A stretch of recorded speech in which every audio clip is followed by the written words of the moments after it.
হ্যাঁ, welcome to our online education channel. Student, তোমরা কেমন আছো? আশা করছি ভালো আছো। আমরাও ভালো আছি।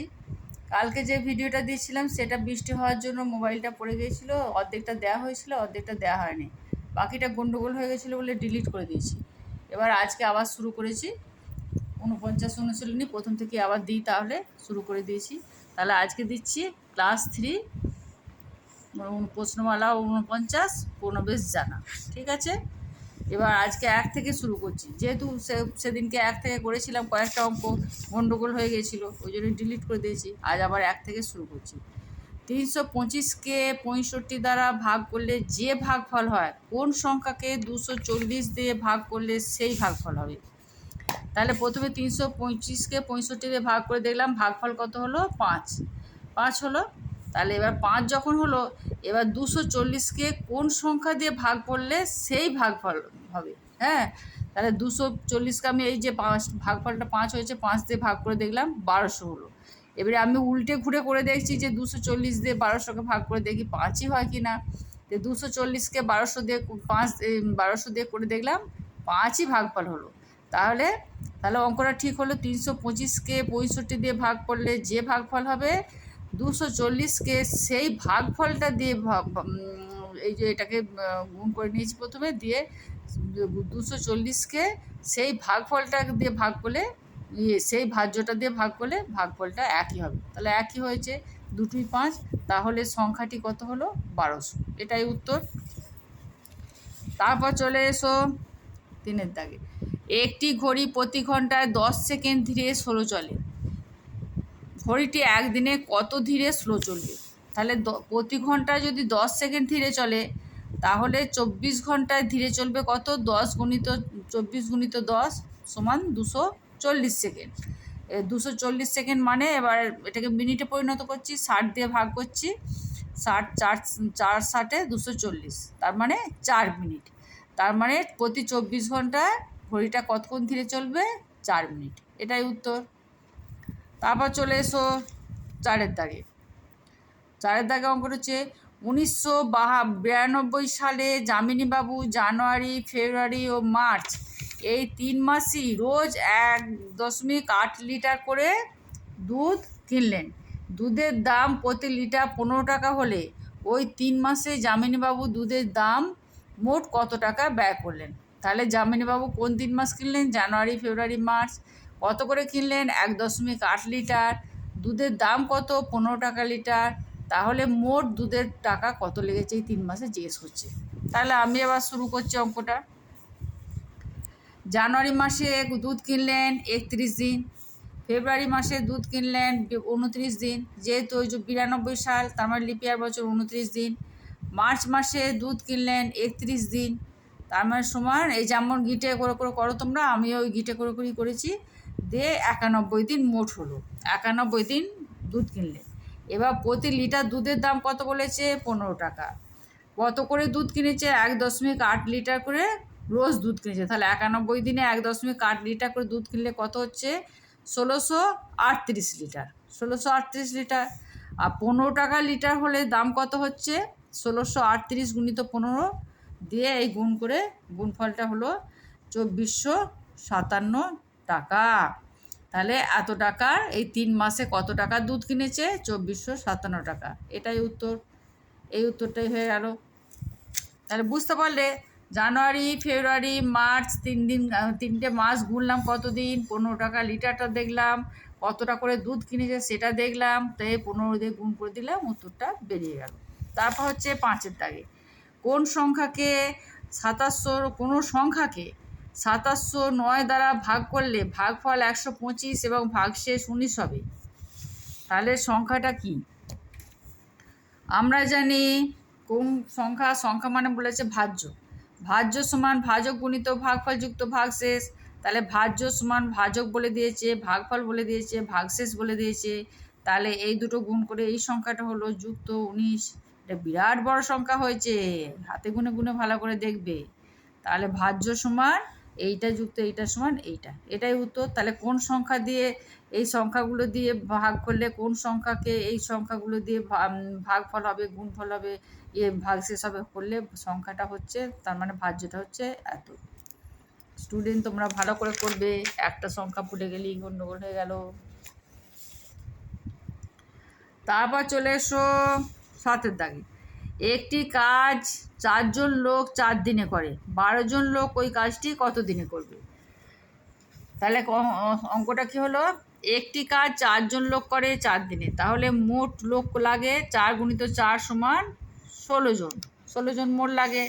তাহলে 12 জন লোকে কাজটি করে 16 ভাজিত 12 সমান 12কে 16 দিয়ে ভাগ করে দেখলাম, দিয়ে 4 বাঁচলো, 1 হলো ভাগফল, 4 অবশিষ্ট রইল। তাহলে 1 পূর্ণ 4-এর 12 সমান 4 1-এ 4, 4 3-এ 12 সমান 1 পূর্ণ 1-এর 3, 1 পূর্ণ 1-এর 3 দিনে। তাহলে কি উত্তরটা চেয়েছে, যে মোট উত্তরটা চেয়েছে এই যে অঙ্কটা, হ্যাঁ, কত দিনে কাজটি করবে। 4 জন লোক যদি 4 দিনে করে, 12 জন লোক কত দিনে করবে? তাহলে 4 জন লোক 4 দিনে 16 জন লাগলো, আর 12 জন লোক কত দিনে করবে? 1 পূর্ণ 1-এর 3 দিনে, এটাই উত্তর। তারপর চলে এসো 8-এর দাগের অঙ্ক। তোমার বাবার বয়স 35 বছর 8 মাস 18 দিন, তখন তোমার জন্ম হয়। তোমার বয়স যখন 5 বছর 1 মাস 28 দিন, তখন তোমার বোনের জন্ম হয়। তোমার বোনের বয়স এখন 10 বছর 2 দিন, তাহলে তোমার বাবার বয়স বর্তমান কত? খুবই সোজা অঙ্কটা, এই অঙ্কটা তো খুবই সোজা। বাবার বয়স বলছে কত? 35 বছর 8 মাস 18 দিন। তারপর তোমার জন্ম হয়, তোমার বয়স কত বলছে? 5 বছর 1 মাস 28 দিন। তারপর বোনের জন্ম হয়, বোনের বয়স কত বলছে? 10 বছর 0 মাস 2 দিন। তাহলে এবার এই তিনটাকে একসঙ্গে যোগ করলাম, যোগফল হলো কত? 8 আর 8 16, 2 18, 8 হাতে 1, 2 আর 1 3, 3 আর 1 4, 48 দিন, 8 আর 1 9 মাস, আর 10 আর 5 15, আর 35 50 বছর। তাহলে 50 বছর 9 মাস 48 দিন। 50 বছর এটা রইলো, 9 মাস রইলো, কিন্তু 48 দিনের ভেতরে আবার 1 মাস ঢুকে আছে। তাহলে এদিকে 9 যুক্ত 1 মাস নিয়ে নিলাম, আর এদিকে 48 বিযুক্ত 30 মানে 1 মাস বার করে দিলাম, সমান 18 দিন রইল। তাহলে বাবার বর্তমান বয়স হচ্ছে 50 বছর 10 মাস 18 দিন। বুঝতে পারলে? অঙ্কটা খুবই সোজা। বাবার বয়স নিলে, তোমার বয়স নিলে, বোনের বয়স নিলে একসঙ্গে যোগ করলেই বাবার বর্তমান বয়স বেরিয়ে গেল। সেটা কত হলো? 50 বছর 10 মাস 18 দিন, এটাই উত্তর। তারপর চলে এসো 9-এর দাগে। 9-এর দাগে কি হচ্ছে, 40 মিটারের একটি রাস্তার এক পাশে গাছ লাগানোর জন্য 10টি গাছ পাওয়া গেল। দুই প্রান্তে 2টি গাছ লাগাবার পর, রাস্তাটা কিন্তু এক পাশে গাছ লাগানো হচ্ছে, দুই প্রান্তে 2টি গাছ লাগানোর পর বাকি গাছগুলি কত মিটার অন্তর লাগালে প্রত্যেক গাছের দূরত্ব সমান হবে? তাহলে অঙ্কটা আর একবার শোনো। 40 মিটার রাস্তাটা, তার 10টি গাছ লাগানো হচ্ছে, দুই প্রান্তে 2টি গাছ লাগানো হয়ে গেছে, মাঝখানে বা কত মিটার অন্তর গাছ লাগালে দূরত্বটা সমান হবে? তাহলে আমি অঙ্কটা করলাম কি এইভাবে, এই রাস্তাটা আমি টেনে নিলাম 40 মিটার, ঠিক আছে। আচ্ছা, দুই প্রান্তে 2টি গাছ আগে বসিয়ে দিলাম, 2টি গাছ বসিয়ে দিলাম, বাকি রইল 8টা গাছ। 8টা গাছ মাঝখানে আমি 1 2 3 4 5 6 7 8 মাঝখানে বসিয়ে দিলাম। এবার দূরত্বটা কত হবে? তাহলে মোট 10টা গাছ। এবার তোমাকে ভালো করে বুঝে দাও, এইটার সঙ্গে দূরত্ব আছে, এইটার সঙ্গে দূরত্ব আছে, এইটার সঙ্গে আছে, এইটার সঙ্গে আছে, এইটার সঙ্গে, এইটার সঙ্গে, এইটার সঙ্গে, কিন্তু এইটার আগে তো কোনো দূরত্ব নেই, এইটা প্রথম গাছ, তাহলে এইটার আগে কোনো দূরত্ব নেই, সেই জন্যে 10 হবে না, 10 - 1 সমান 9টি গাছকে দূরত্ব অনুযায়ী বসানো হচ্ছে। স্টুডেন্ট তোমরা ভালো করে বোঝো, এই অঙ্কটা মন দিয়ে বোঝো। একটা গাছ বাদ দিয়ে, একটা গাছ এর বাইরের দিকে কিন্তু কোনো দূরত্ব নেই, এর দূরত্বগুলো সব এই ভেতর থেকে এবং শেষ অবধি। তাহলে 10টা গাছের দূরত্ব আমি গুনবো না, আমি গুনবো 10 - 1 সমান 9টা। এবার 9টাকে এই 40 মিটার রাস্তা দিয়ে ভাগ করে দেখবো, 4 - 9 36, 4 বাঁচলো, 4 পূর্ণ 4-এর 9 মিটার অন্তর গাছ লাগানো হবে, এটাই উত্তর। তাহলে 10টা গাছ যখন একটা গাছের এই ধারে আমি কোনো দূরত্ব পাচ্ছি না, তাহলে এই প্রথম এইটা ধরে নিলাম, দিয়ে 9টা দূরত্ব পাচ্ছি, সেই জন্য 10 থেকে 1 বাদ দিয়ে দিলাম, বুঝতে পারছো? আমি বারবার বোঝাচ্ছি। 40 মিটার লম্বা রাস্তা যেহেতু ভাগ করে নিলাম, এইটাই উত্তর হয়ে গেল। তারপর চলে এসো তোমরা 10-এর অঙ্ক। 10-এর অঙ্কটা কি বলেছে? এই অঙ্কটা এই যে 10-এ, রাম প্রতি মিনিটে 0.071 কিমি এবং শ্যাম প্রতি ঘন্টায় 4.83 কিমি চলে। প্রতি ঘন্টায় কে বেশি চলে এবং কত বেশি চলে? তাহলে রাম প্রতি মিনিটে এত কিমি, শ্যাম প্রতি ঘন্টায় এত কিমি চলে। প্রতি ঘন্টায় কে বেশি চলে এবং কত বেশি চলে? উত্তরটা এবার আরম্ভ করি আমি। রাম 1 মিনিটে যায় 0.071 কিমি। রাম 60 মিনিটে যায়, কেন করলাম? এইটা শ্যামেরটা ঘন্টা বলেছে, রামেরটা মিনিট বলেছে, তাহলে দুটোই আমাকে ঘন্টায় করে নিতে হবে।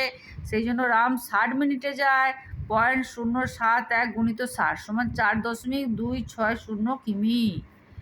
আর শ্যাম যায় 1 ঘন্টা বা 60 মিনিটে যায় 4.83 কিমি। তাহলে 4.83কে 4.260 দিয়ে 2 রাম যায় যেটা গুণ করলাম হলো, আর শ্যাম যায় সেটা তো বলিয়ে দিয়েছে। তাহলে 4.83কে 4.260 কিমি বিয়োগ করলাম। বিয়োগ করে দেখলাম 0 কত 0, 6 কত দাও 13, 7 দাও 13, হাতে রইলো 1, 3, 3 কত দাও 8, 5 দাও 8, 4 4 মিলে গেল।